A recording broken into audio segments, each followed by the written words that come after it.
Well, guys, we are all human, and we all can make mistakes.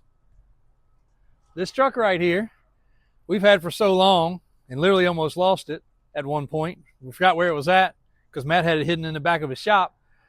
I made a video the other day, and you guys were all over it, loving it, but I made a mistake, and I said something wrong, and I had to take the video down. Even though this truck has 30 badges, and in my brain, because of the Dana 60 and all the history with this truck, I had in my head it was a K30. It's a K20. So I said it wrong. Maybe not a big deal to some people, but Daniel's the one that actually caught it, and he said, this is a K20. And he remembered the whole story. So this is, now that we can actually do the video and not mess up, a one family owned K20 1979 with extremely low miles. We have pictures of this truck from the 80s, and AJ will scan underneath of it. This is a frame off restoration on this truck. And we will use the R word because some people, we got a whole video, I'll talk about it in a few minutes, about restoration, fixed up, original, a whole storyboard, but we have lost our paper for our Squarebody school. So tomorrow we're going to get that, and I'm going to finish that video for you guys. But in the last video, it did not have the exhaust. Now it has the exhaust, and it is done nice and clean and super, super detailed. As always, we put a lot of effort into the exhaust. The boys at the muffler shop take care of things. 14-bolt disc brake converted, Dana 60, and we have gone ahead and decided, just because we're running short on time at the shop with a lot of projects currently, this one is getting the 2.0 package, 40s, 16 wides, and the steps. So if somebody speaks for it, like tomorrow, it can change. Now, of course, everything we're doing is bolt-on, so it can still go smaller, it can still go bigger. That is just what we've decided to do with this truck at this high-end level. Now, the beauty of this truck is it was a 20, but now it has a 60 in the front. So yes, the frame is a teeny bit different between a 20 and a 30. You'll see this tape right here. This is for getting in and out of it so we don't scuff it because it has been moving around. This does have a vintage air conditioning system, and it does have an amazing big block. So I actually reached out to the previous owners just to show you guys what kind of relationship we have with people when we buy a truck like this. He's been following it. He said his wife actually saw the little clip I put up, and I told him, I said, man, I had to take it down because I misspoke. He said, you know, it is what it is. Most people would never know K20 to K30. What's the difference? It's got the Dana 60, but there is a difference. We've got the paperwork on this truck. This particular man saved everything. Every stitch of trim was polished. Everything we're doing with this truck is as close to factory NOS, if not factory NOS, if not factory original for this particular truck. But the truck had just weathered over the years and unfortunately needed paint. The interior is still original. When you guys see it, you're going to be blown away. The motor is a full roller big block, and it sounds like a freaking monster truck. It is sitting on some Mickey Thompson wheels right now, so we'll give Mickey Thompson their shout out for the day, but those are getting ready to come off. It'll get the crossover steering and track bar system up at the shop. It's getting the hangers in the rear and a full leaf spring. And Matt at the body shop took a crazy amount of effort to make the paint perfect, and we used a bed that we might as well say was NOS out the package. Show them underneath the bed, AJ. Like through this way right here. This is the money shot. Right there, guys. If this bed didn't come straight off GM's assembly line in 1980s, I'll kiss your butt. It is so perfect. We did not want to use aftermarket parts. We did not want to assemble a bed from scratch. We actually had a brand new bed floor, brand new bed sides. We had everything to assemble a bed for this truck. And we decided to spend the money and get this premium, perfect, non-aftermarket factory GM bed for it, because this truck's worthy of it. So it will need to get a spray and bed liner. The tank's new, the straps are new, the exhaust is new, the motor's new, the transmission's new, the transfer case, all the nuts and bolts you guys see. And when you guys see the inside of this truck soon, you're going to be blown away. I mean, just look right here, AJ. Show them the lines coming down to the power steering. It's just incredibly impressive. Factory inner fender wells were sourced. It's just cool. This is a really neat build.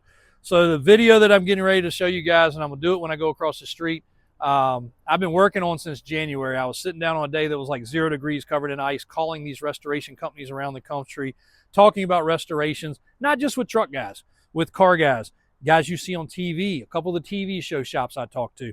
So I got a really thorough Squarebody school to talk about, showing the R word, which is restoration, which is very loosely used these days. Not use do not disturb mode like we should have, but the restoration word is very loosely used these days. We don't like to see it used that way. I actually had a conversation with a customer yesterday, and he was talking about the brown Sheriff Blazer, and he was comparing it, no fault of his, he was comparing it to the white Blazer, which I'm getting ready to FaceTime with a customer on. That's why the phone rang. I got to do that when I get off the phone. He said that one's restored more, and I said, look, I don't want to sound rude. I said, but restored is a big word. Restored usually starts with a 1, 2, or a 3 in the front with a lot of zeros behind it.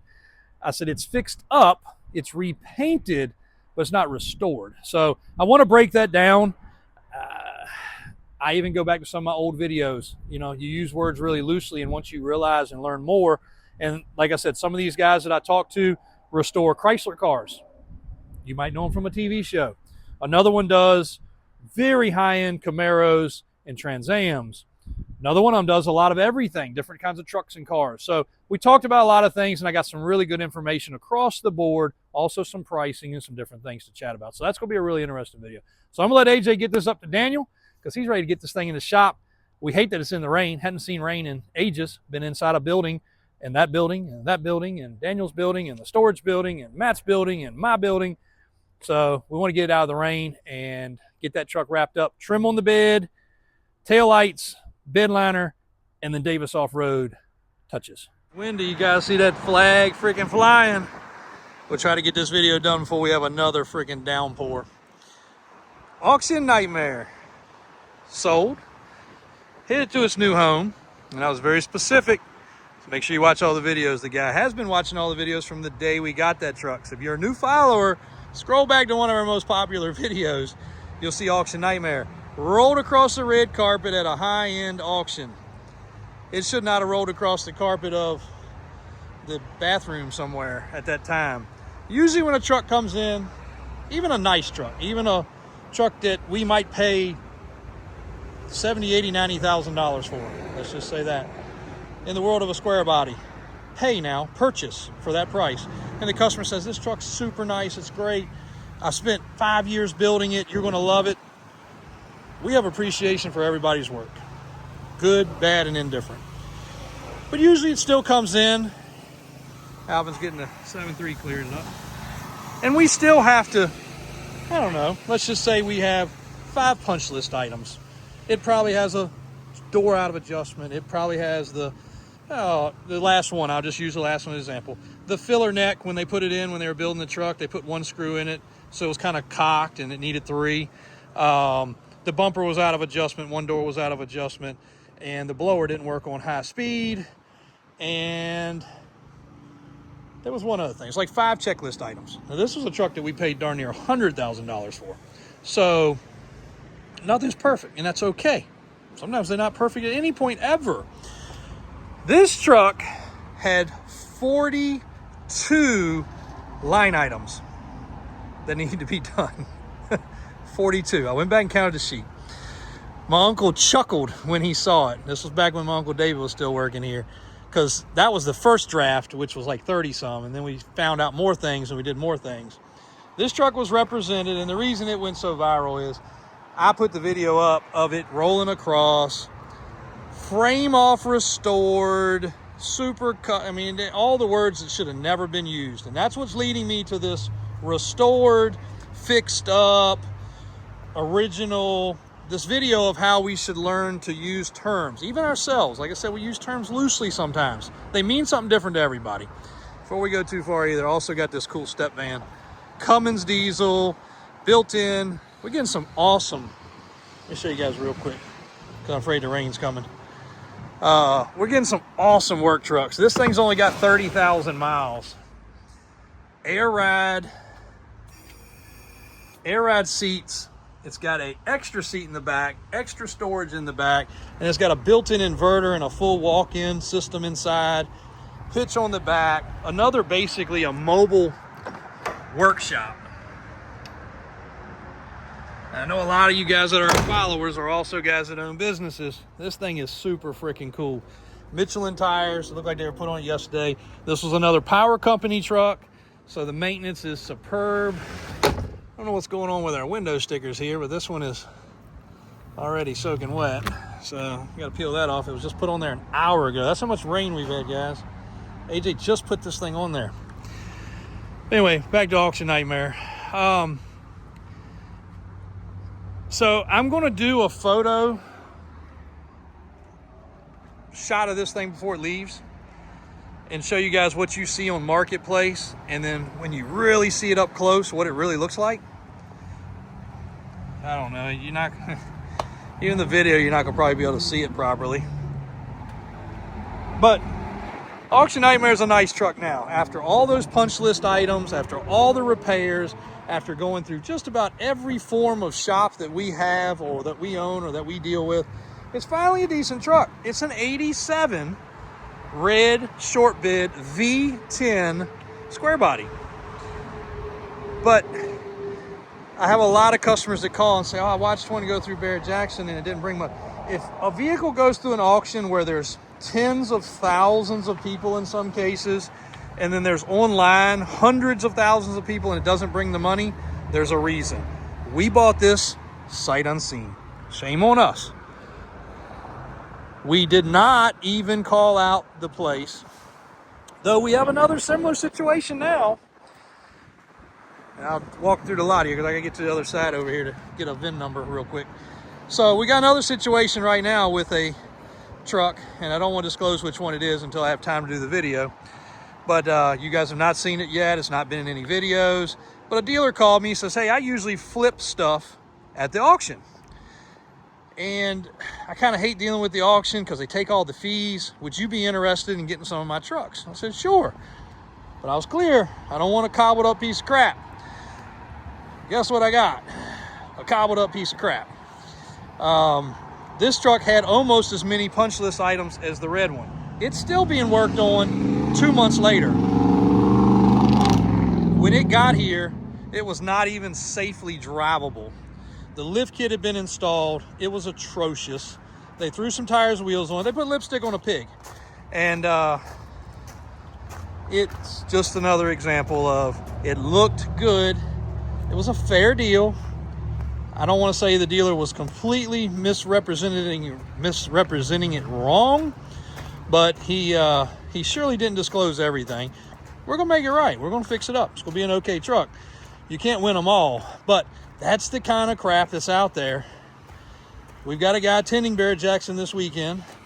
We'll be boots on the ground. We'll be looking at some high-end trucks, some trucks that we'll have to pay $100,000 to buy.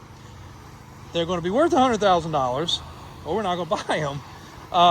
But at the end of the day, there's so much doctored up bull crap. I want to caution you guys, because I know a lot of people, we've had so many stories, and I wouldn't know as much as we didn't have so many cool followers like you guys that call us and say, man, JW, we're waiting for that $30,000 white short bid dream truck that I wanted to buy for my son. And I got to be honest, we went out and we bought one this weekend, and it looked good, and we got it home, and now we have it in 1,000 pieces. We should have been patient.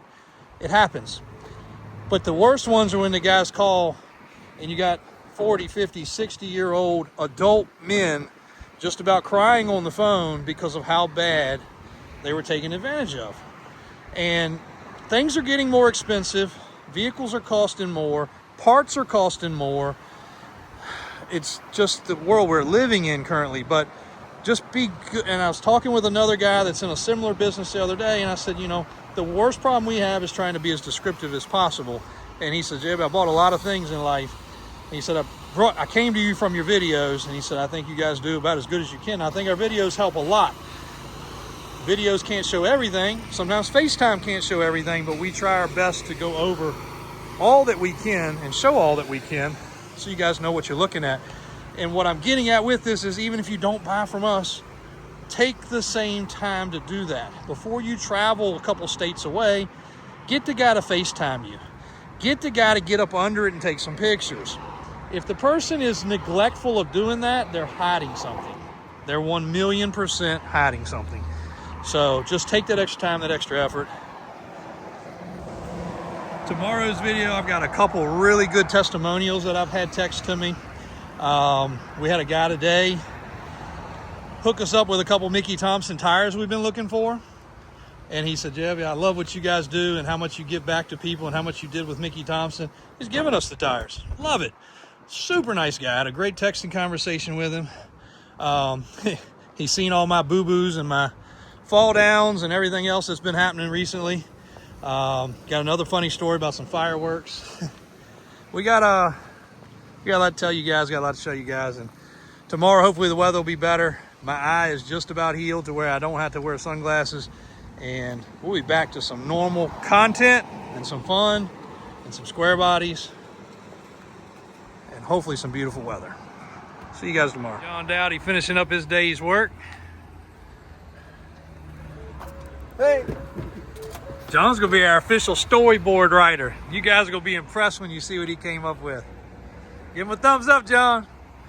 We didn't get to it today with the rain, but we're gonna get to it. That was a good one. That was a good one. We're gonna get to it. All right, now to this.